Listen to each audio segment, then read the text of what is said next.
But in his first PMQs this year, he said we did not need a national inquiry. And when he did, all of these MPs cheered. They were nodding their heads, including the safeguarding minister.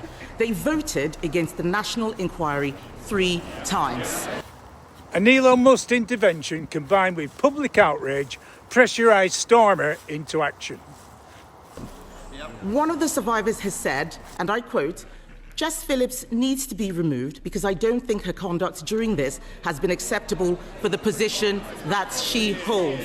That is, those aren't my words. Those are the words of a survivor. It is a shame that Labour MPs are drowning that out. The member for Birmingham Yardley has clearly lost the confidence of the victims. Does she still have the confidence of the Prime Minister?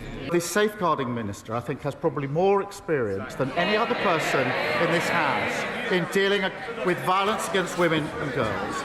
The public and opposition parties are calling for Phillips to go. Kemi has more.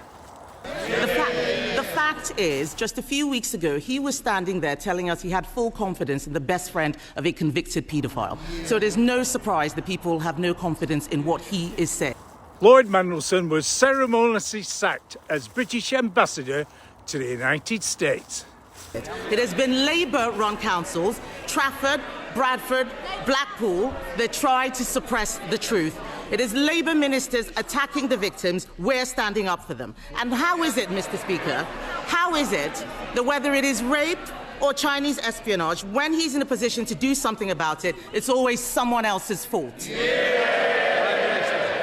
Mr. Speaker, my priorities are listening to and standing up for the survivors. That's why we're doing the work on the inquiry. That's why we've reopened the criminal cases, why we brought in mandatory reporting. But I would gently remind them they had 14 years in office. A government response to the Home Affairs Select Committee.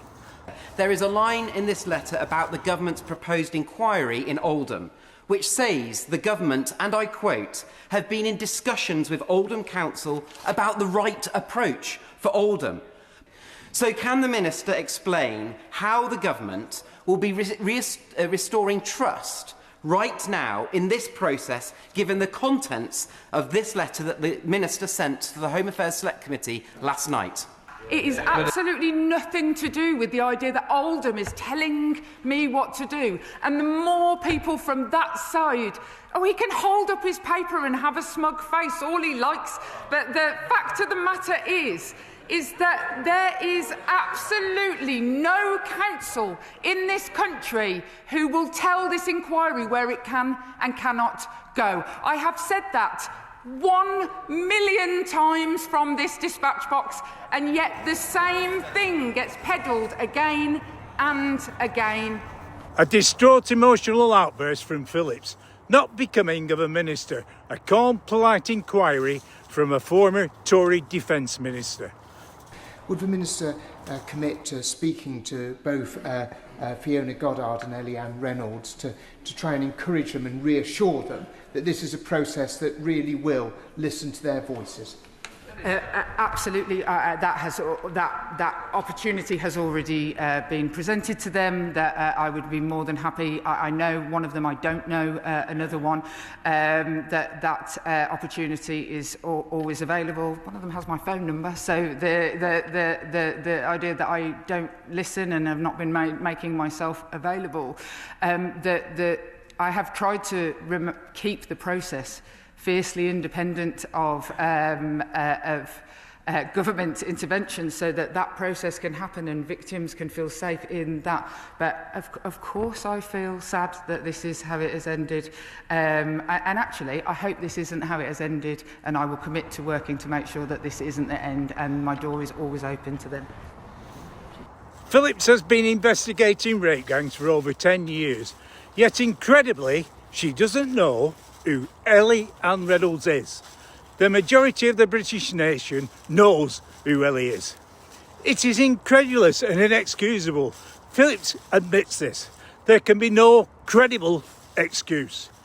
This abomination and horrific crime against children pulls at the heartstrings of every right-minded person. The time is right for a parliamentary commission who have the power to subpoena witnesses. It should be comprised of a cross-party support with Maggie Oliver as chair, who is a champion of safeguarding child sexual abuse, with rape victims front and centre, filmed on parliamentary TV. The only way to get justice delivered, without fear or favour.